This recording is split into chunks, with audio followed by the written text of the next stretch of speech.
Olá, bom dia, e a paz do Senhor Jesus, o amor do Pai e a doce presença do Espírito Santo esteja no teu coração. Te convido a tomar a sua Bíblia no livro do profeta Isaías, no capítulo 40. E nós vamos ler a partir do verso 12. Isaías 40, verso 12, seguintes. Diz assim a palavra de Deus: quem na concha de sua mão mediu as águas e tomou medida dos céus a palmos, quem recolheu na terça parte de um efa o pó da terra e pesou os montes em romana e os outeiros em balança de precisão? Quem guiou o Espírito do Senhor? Ou como o seu conselheiro o ensinou? Com quem tomou ele conselho para que lhe desse compreensão? Quem o instruiu na vereda do juízo, lhe ensinou sabedoria, lhe mostrou o caminho do entendimento?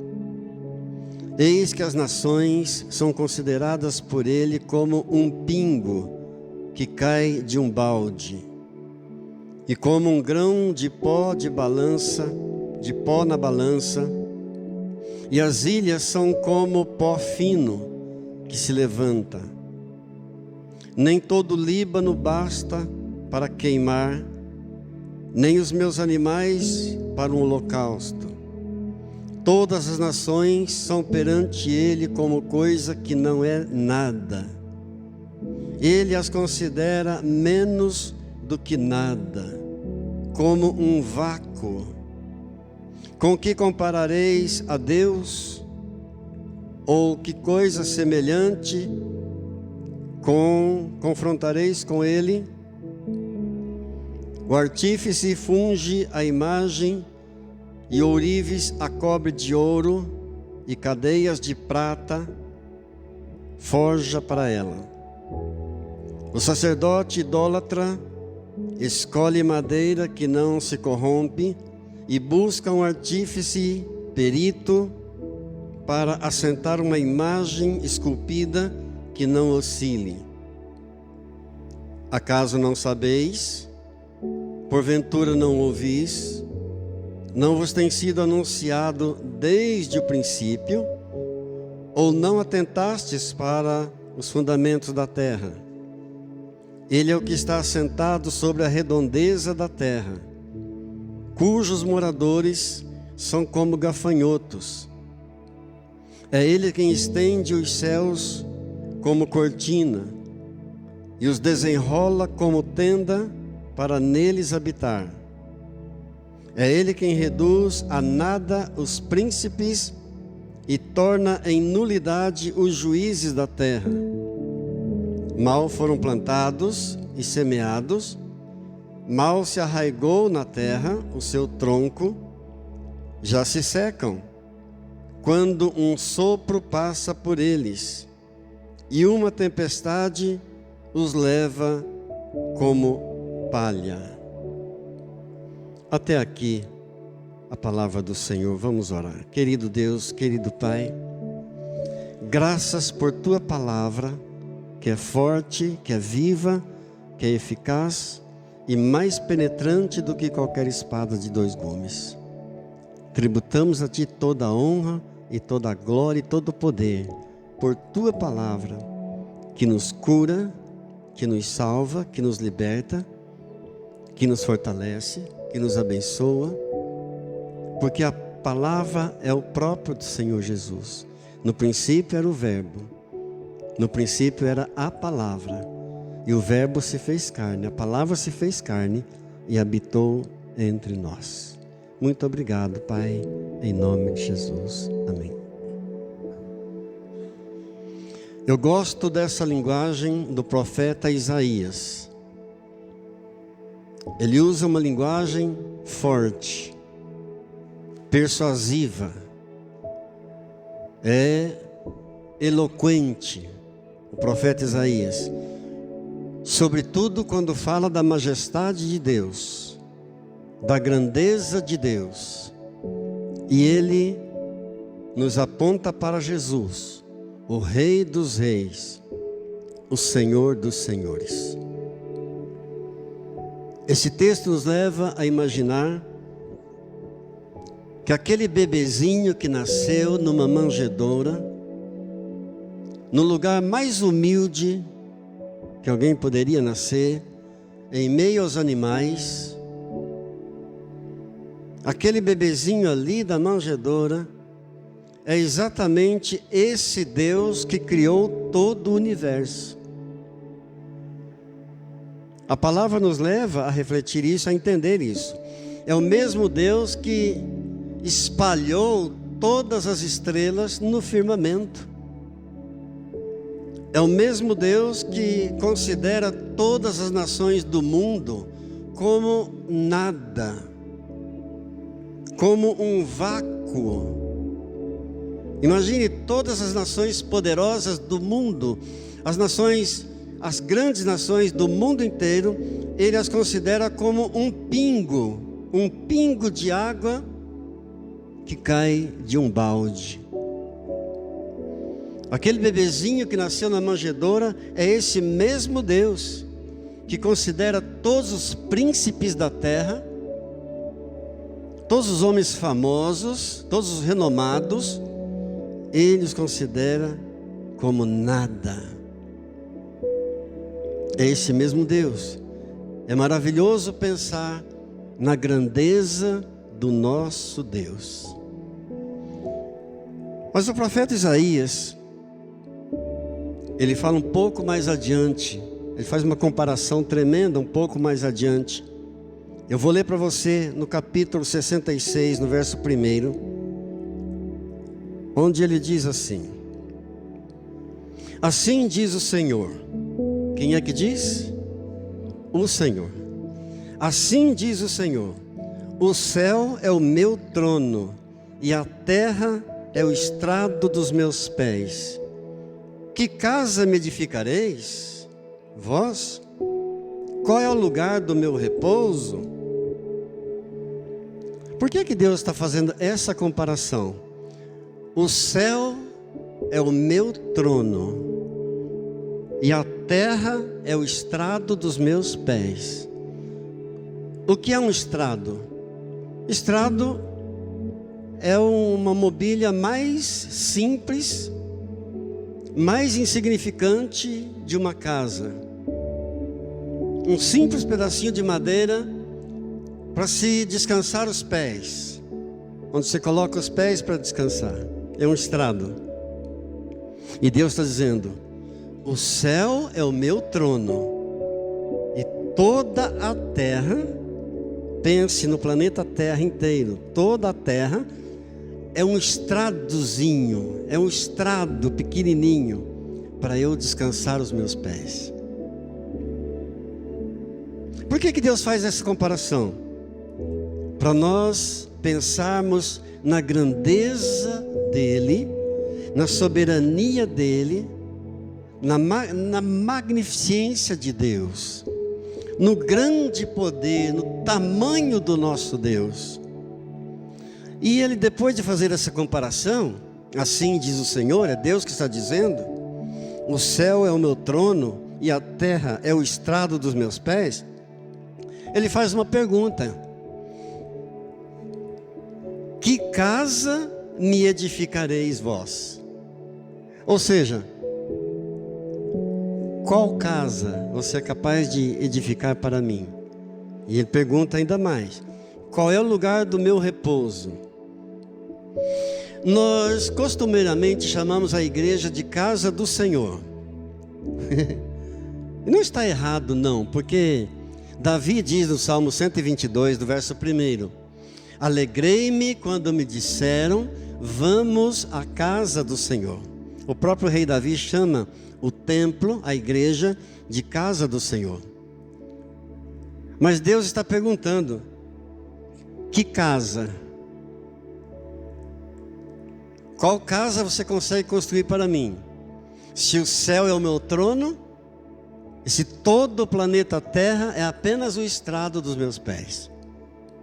Outra coisa que Deus está dizendo aqui para nós aqui, é que Ele não é um Deus distante, não é um Deus longínquo, lá no alto, inacessível, incapaz da gente tocar nele, não. Ao mesmo tempo que o céu é o trono dele, Ele está lá no céu, assentado em um alto e sublime trono. Ao mesmo tempo Ele está aqui embaixo, no planeta Terra, que é o estrado dos seus pés, está aqui do meu lado e do seu lado. Diga glória a Deus.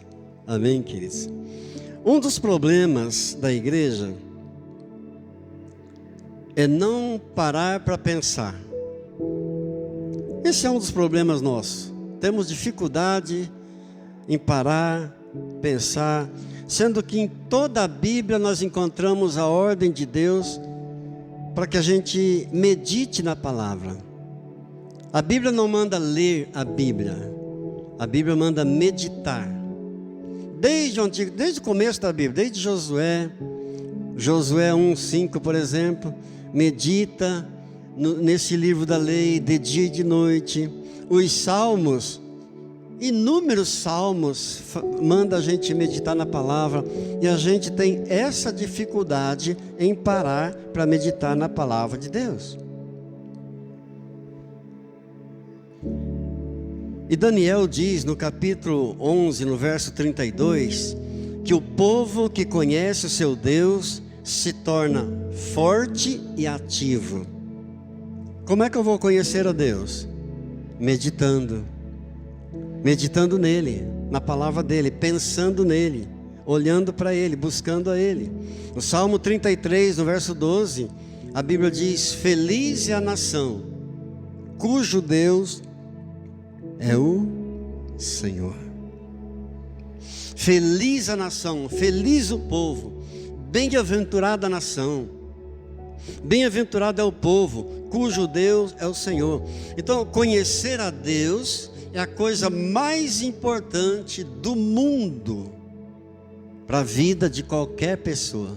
O conhecimento de Deus é algo insuperável.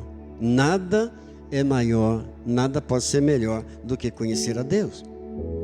No Evangelho de João, no capítulo 17, no verso 3, a Bíblia diz assim: e a vida eterna é esta, que te conheçam a ti como único Deus verdadeiro e a Jesus Cristo a quem enviaste. A vida eterna é esta, 2 pontos, que te conheçam a ti como único Deus verdadeiro e a Cristo Jesus a quem enviaste. Isso é a vida eterna, é conhecer a Deus e conhecer a Jesus que foi enviado. Amém? Então, esse Deus que é infinitamente grande, inesgotável, a sua beleza é infinitamente grande, sua beleza é infinitamente inesgotável, o seu caráter é infinitamente grande, seu caráter é infinitamente inesgotável, o seu ser é infinitamente grande, inesgotável, suas obras são infinitamente grandes, inesgotáveis. Agora pensa bem comigo, nós, trazendo isso para nós passaremos toda a eternidade com Ele e jamais esgotaremos o conhecimento dEle. Passaremos toda a eternidade com Ele e nunca iremos esgotar o conhecimento dEle. Não tem limite o conhecimento de Deus. Conhecê-lo é a razão da nossa vida. A razão da tua vida é conhecer Deus. Amar a Deus é a razão da minha vida. Amar a Deus é a razão da tua vida. Estava pensando esses dias com um irmão, falando sobre a situação do mundo atual. E pensando nas pessoas que não conhecem a Deus, que não têm Jesus, como essas pessoas estão vivendo, como estão sofrendo. Temos um Deus tão grandioso, inesgotável sua beleza, seu caráter, seu ser, inesgotáveis as suas obras. Um Deus tão presente, Ele é a razão da nossa vida. Amar a Ele é tudo para nós, é a razão da nossa vida, é amar a esse Deus. Se alguém perguntar para você, eventualmente, se alguém te perguntar, quem é o teu Deus? Qual é o tamanho do teu Deus? Você apresenta para a pessoa esse texto que eu acabei de ler, que nós acabamos de ler juntos. Isaías 40, do 12 até o 24. Apresenta esse texto. Está tudo aqui. Isaías retrata aqui toda a grandeza de Deus em relação a tudo que Deus criou. Quando ele começa no verso 12, dizendo: quem na concha de sua mão mediu as águas e tomou a medida dos céus a palmos? Mediu todas as águas na concha de suas mãos e mediu a palmo os céus. Ele começa assim no verso 12. Isaías aqui está usando uma figura tão bela, é uma linguagem figurada, tão persuasiva, tão forte, tão eloquente, dizendo, mostrando para nós que Deus é aquele que faz sair o seu exército de estrelas. No verso 26, ele falando da criação, Deus é aquele que faz sair o seu exército de estrelas bem contadas. As estrelas não são esse montinho de estrelas que nós conseguimos ver a olho nu. É um exército de estrelas, e ele tem esse exército de estrelas bem contadas, está dizendo a palavra de Deus. E por ele ser um Deus tão forte em força, tão grande em poder, por ser esse Deus tão majestoso, quando ele chama cada uma das suas estrelas, está escrito no verso 26, que você lê comigo aí, Isaías 40, perdão. O verso 26 está dizendo que ele chama cada uma delas e nenhuma sequer delas falta. Como um sitiante à tarde que vai tratar das galinhas, joga o milho, chama as galinhas, e vem aquele bando de galinhas, vem todas. Deus chama todas as estrelas, e quando ele chama cada uma pelo nome, não falta nenhuma sequer. Mas voltando ainda para esse texto, o verso 22. No verso 22 ele diz assim: Ele é o que está assentado sobre a redondeza da terra. Quando o homem descobriu que a terra era redonda, tadinho da ciência, a Bíblia já dizia há milhares de anos atrás que a terra era redonda. É Ele quem está assentado sobre a redondeza da terra, cujos moradores são como gafanhotos.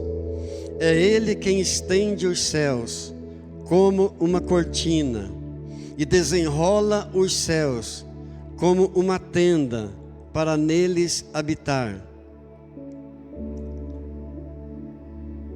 E está dizendo aí, desenrola os céus como uma cortina. Pensa um pouco nisso.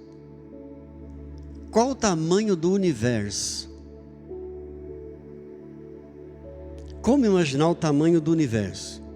Sabemos de um fato: o universo, ele não é infinito. Isso é fato. Não sabemos o tamanho, mas ele não é infinito. Deus é infinito. Diga, Deus é infinito. As pessoas dizem, existem mais estrelas no firmamento do que grãos de areia no mar. E é bíblico isso. Existem mais estrelas no céu do que grãos de areia no mar. Porque a Bíblia diz que a descendência de Abraão seria tão grande como as estrelas do céu e como os grãos de areia no mar. Pense no tamanho do universo, na imensidão do universo. Agora, cabe uma pergunta. Se o nosso Deus criou todo esse universo, e se Ele sustenta todo esse universo com suas mãos, por que ter medo?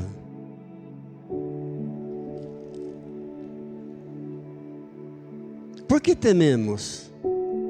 Se Ele criou todo esse universo e Ele sustenta todo esse universo. Isaías retrata a grandeza de Deus em relação ao seu conhecimento. Quando ele diz no verso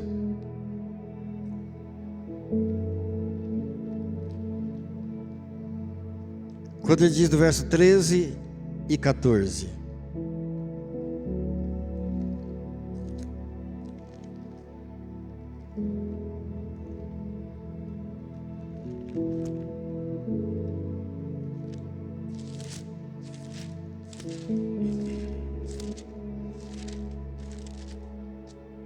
Diz assim, no verso 13 e 14 do capítulo 40 de Isaías: quem guiou o Espírito do Senhor? Ele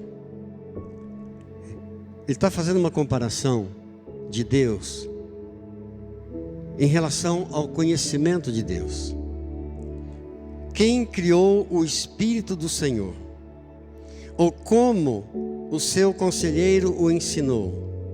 E no 14 ele diz: com quem tomou ele conselho para que lhe desse compreensão? Quem o instruiu na vereda do juízo e lhe ensinou sabedoria? E lhe mostrou o caminho do entendimento. Trazendo isso para a nossa linguagem, uma linguagem simples, Isaías está perguntando: em qual escola o nosso Deus estudou? Aonde ele se formou? Em qual universidade ele se graduou? Quem deu esse conhecimento para ele? Quem instruiu a Deus? Quem deu esse entendimento a ele? Que ciência é essa? Que conhecimento, que sabedoria é essa? Que conhecimento é esse? Sabia que ainda hoje tem pessoas que perguntam, fazem esse tipo de pergunta? Quem criou Deus? Não apenas as crianças, não. Ainda hoje adultos também fazem essa pergunta: quem foi que criou Deus? É o que está escrito aqui, é o que Isaías está perguntando. Quem que ensinou Deus?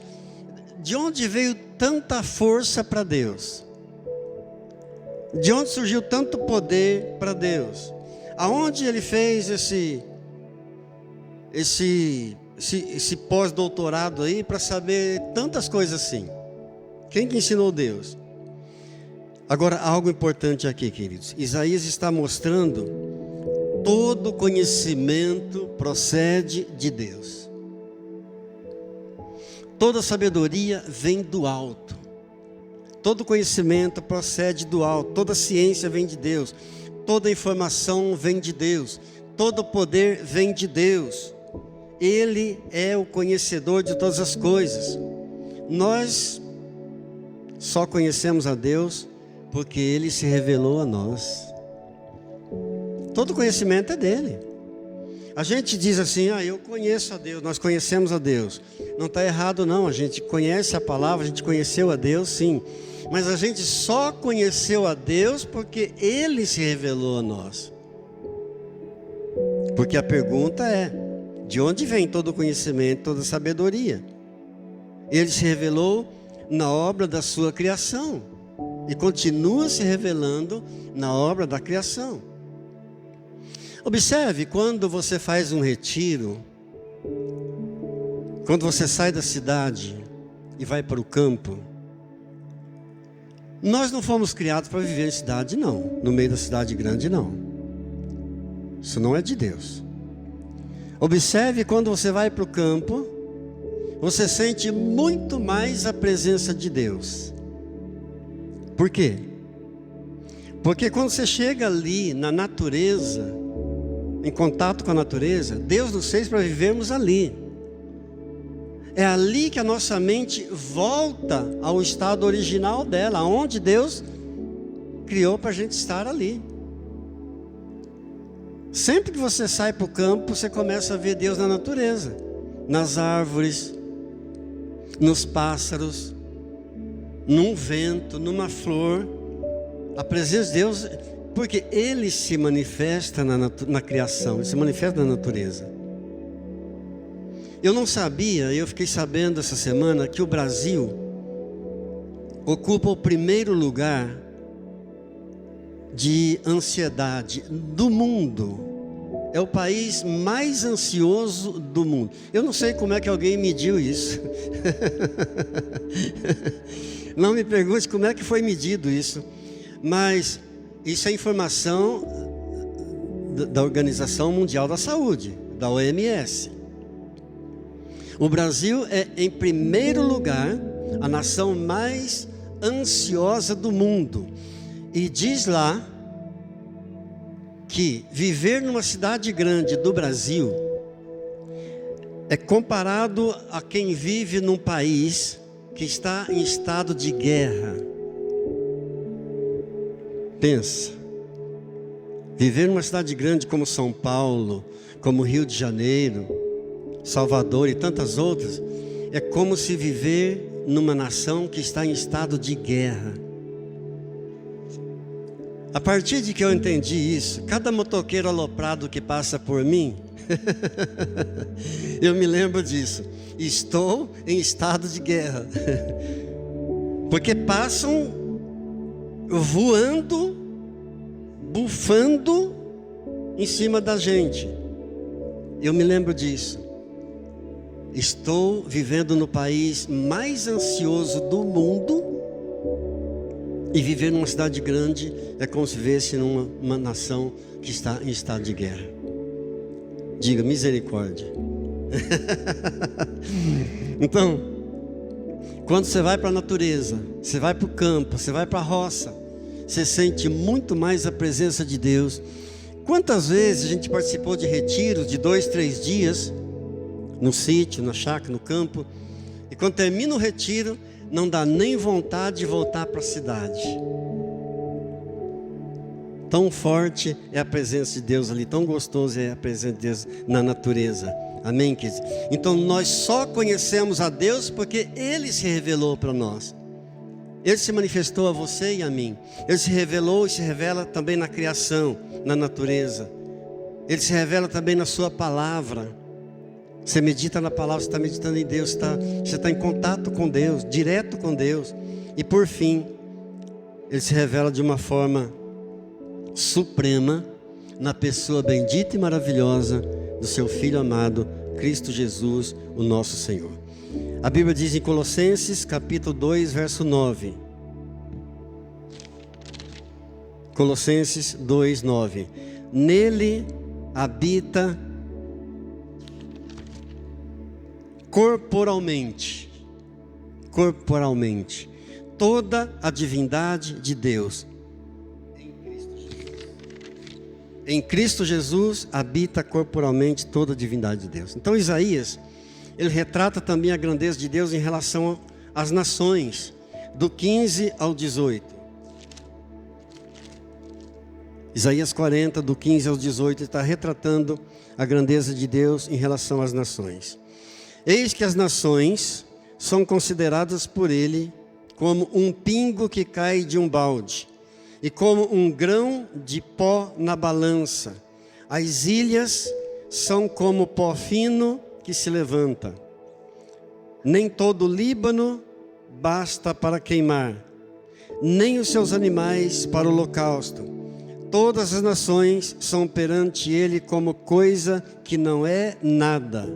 Ele as considera menos do que nada, como um vácuo. Com que comparareis a Deus? Ou que coisa semelhante comparareis com ele? Confrontareis com ele? Ele está perguntando o seguinte: existe páreo para Deus? Com que comparareis? Em relação às nações. Pense no poder, na potência das nações, das grandes potências das nações mundiais. Vamos pensar tanto as potências do passado, por exemplo, o Império da Síria, o Império do Egito, o Império Babilônico, o Império Romano, e nas grandes potências de hoje, Estados Unidos, Rússia, China, Japão, Alemanha, França, Inglaterra. Todas as nações, ele compara tudo isso como um pingo que cai de um balde, como um grão de areia. É uma linguagem eloquente, essa linguagem de Isaías. Pense em todas as nações, com todos os seus poderes bélicos, que cada uma delas tem. O poder político de todas as nações, para Deus é como um pingo que cai de um balde. Para revelar, para que ele faz essa comparação? Para revelar que o nosso Deus é maior do que tudo que ele criou. Por que ele faz isso, queridos? Porque nós temos uma tendência a achar que aquilo que foi criado por Deus é grande demais. E corremos o risco de focar naquilo que ele criou, na criação, como algo extraordinário demais, e deixar de olhar para o Criador. Tendência do ser humano a olhar para o que foi criado e negligenciar o Criador, que é maior do que tudo que ele criou, está dizendo aqui. É para revelar para nós que o nosso Deus é maior que tudo que ele criou. Não é que Deus não se importa com as nações. Quando diz que todos os homens da terra são como gafanhotos, não tá menosprezando ou dizendo que ele não se importa com os homens da terra. Não. A ênfase é que tudo que ele criou, nada é maior. Ele é maior do que toda a criação, maior do que aquilo que foi criado, é o Criador. Amém? Diga glória a Deus. Temos uma tendência a olhar para o mar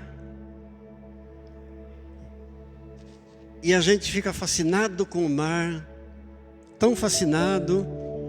Os poetas fazem tantas poesias, tantas músicas, olhando para a lua, para as estrelas, para o céu, e a gente corre o risco de negligenciar o Criador, que é maior que todas as coisas. Amém?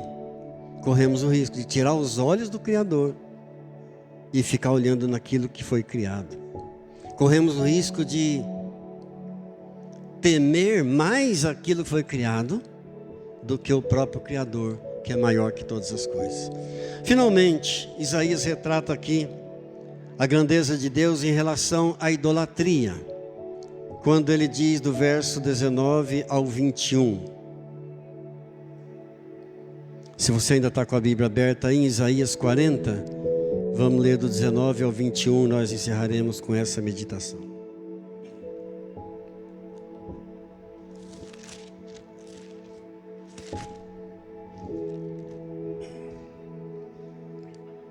O 19 ele diz assim: o artífice funde a imagem e o ourives cobre essa imagem de ouro e cadeias de prata forja para ela.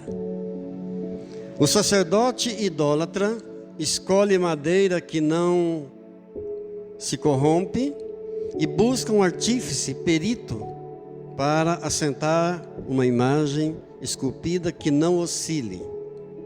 Acaso não sabeis? Porventura não ouvis? Não vos tem sido anunciado desde o princípio, ou não atentaste para os fundamentos da terra? Ele está fazendo uma comparação aqui em relação à idolatria. Nós sabemos que desde que o homem caiu, o homem se voltou para a idolatria. A idolatria não é uma coisa dos nossos dias, não é algo novo. Desde o Éden, quando o homem caiu pela primeira vez, quando Adão e Eva pecaram, o homem se pendeu para a idolatria. Ele se voltou para a idolatria. E o que a palavra está dizendo aqui? Que o homem tem essa capacidade de engano no coração. O ser humano tem essa capacidade de engano no seu próprio coração, de criar alguma coisa e se prostrar diante daquilo que ele criou. Existe essa capacidade de engano, de mentira no coração do ser humano. Isaías talvez seja aqui o mais esclarecido de todos os profetas da Bíblia em relação a isso. Por exemplo, ele vai dizer no capítulo 44, no verso 9, o seguinte: todos os artífices de imagem de escultura são nada, e as suas coisas preferidas são de nenhum préstimo. Eles mesmos são testemunhas de que elas nada veem. Olha que interessante. O próprio ser humano tem essa capacidade de engano no seu coração, de criar uma imagem, de esculpir uma imagem na madeira, se prostrar diante dela. Isaías está dizendo aqui no capítulo 44, verso 9, que ele mesmo, o próprio homem, criador dessa imagem, ele é testemunha de que aquela imagem não vê nada. Elas nada veem, não entendem nada, para que sejam confundidos. O próprio Criador da imagem tem essa consciência, que aquela imagem não vê nada, que aquela imagem não entende nada, para que eles, os criadores delas, das imagens, sejam confundidos. Ou seja, é uma coisa ilógica, é uma coisa absurda. O que a palavra está dizendo é isso, é uma coisa mais absurda, mais sem sentido. Aí, o sacerdote idólatra escolhe uma madeira nobre, uma madeira boa, busca um artífice, um perito, um artífice bom, que seja perito nisso.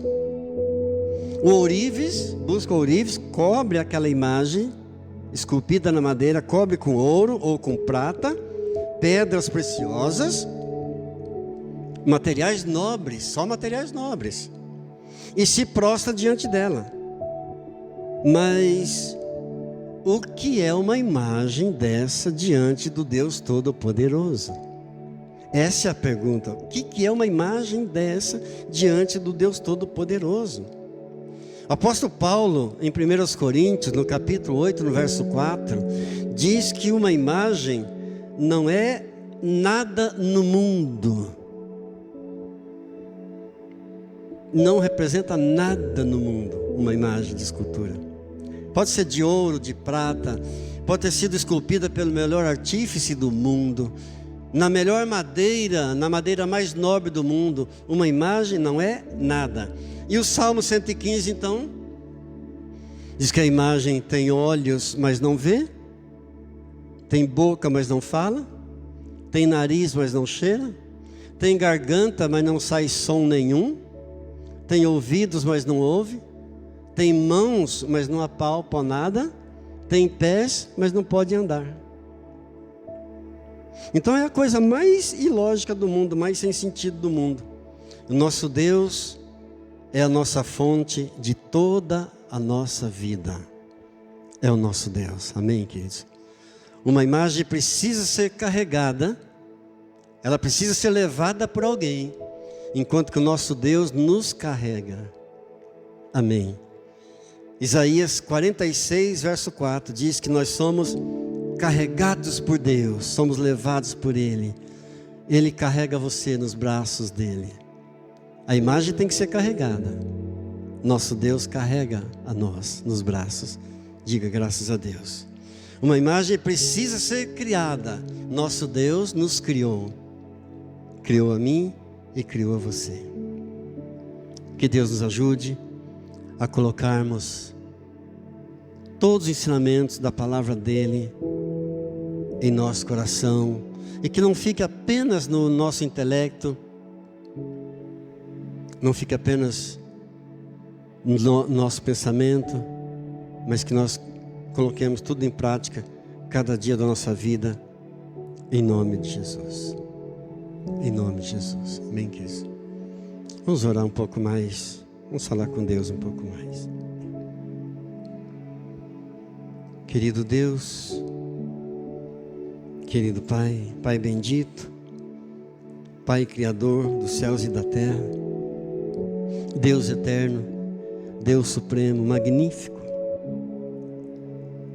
Oh Deus, nos colocamos sempre, a cada dia, a cada manhã, diante do Senhor, esperando pelas grandes maravilhas que o Senhor opera. Queremos ver, ó Deus, as grandes coisas que o Senhor vai fazer aos nossos olhos, diante dos nossos olhos. Porque as coisas que são impossíveis aos homens, são possíveis para o Senhor. Nós queremos te louvar, porque se conhecemos o Senhor hoje, foi porque um dia o Senhor se revelou a nós, o Senhor se manifestou a nós. Cada um de nós que está aqui veio por um caminho. Cada um recebeu um tipo de revelação do Senhor, ou pela palavra, ou pela criação do Senhor, ou por um sonho, por uma profecia. O Senhor se manifestou a nós. E o Senhor não é homem para que minta, e nem filho do homem para que se arrependa. Se o Senhor falou, o Senhor faz. O Senhor prometeu, o Senhor cumpre. Porventura, o Senhor tendo dito não fará? Claro que o Senhor vai fazer.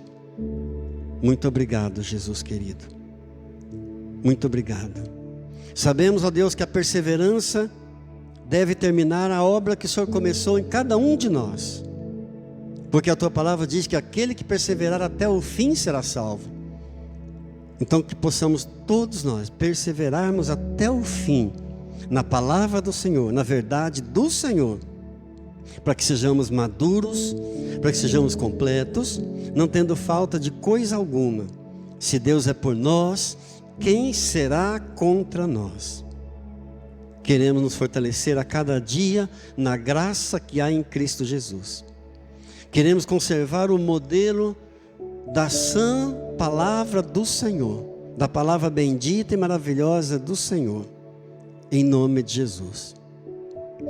E Pai, sobretudo nesses dias difíceis que estamos vivendo, nesse mundo tão conturbado, nesse mundo tão acelerado, tão barulhento, tão apressado, nunca Filipenses 4:8 foi tão necessário, ó Deus, para as nossas vidas. Onde o Senhor diz que tudo aquilo que é justo, tudo aquilo que é puro, tudo aquilo que é verdadeiro, tudo aquilo que é amável, tudo aquilo que tem virtude, tudo aquilo que tem louvor, seja isso que ocupe a nossa mente. Graças te damos, ó Deus, por Cristo Jesus. Amém. Amém. Que o Senhor te abençoe e que você permaneça firme cada dia na palavra de Deus. Amém? Nas verdades bíblicas. Erga suas mãos para Ele em gratidão. Senhor Deus, muito obrigado. Muito obrigado por mais essa oportunidade santa e maravilhosa, Deus. Ó Deus, que as aflições desse tempo presente não venha nos atingir, não venha atingir a igreja do Senhor, o corpo de Cristo, que o Senhor ama e nós amamos também, ó Pai, em nome de Jesus. Nada pode roubar a paz bendita e maravilhosa que excede todo o entendimento que o Senhor colocou em nossos corações, ó Pai, em nome de Jesus. Desperta, Senhor, as nações, para que as nações acordem e se voltem para Deus e reconheçam que há um Deus todo-poderoso que cuida de nós. E que possamos no final declarar, como o apóstolo Paulo declarou: combati o bom combate, completei a carreira, guardei a fé. Pai, oro por cada lar, por cada família aqui representada. Oro pelos dizimistas e ofertantes e abençoo. Oro pelos que estão enfermos e abençoo. Em nome do Senhor Jesus. A graça do Senhor Jesus, o amor do Pai e a comunhão do Espírito Santo seja sobre a tua vida, sobre a tua casa, a tua família, hoje e sempre. Amém.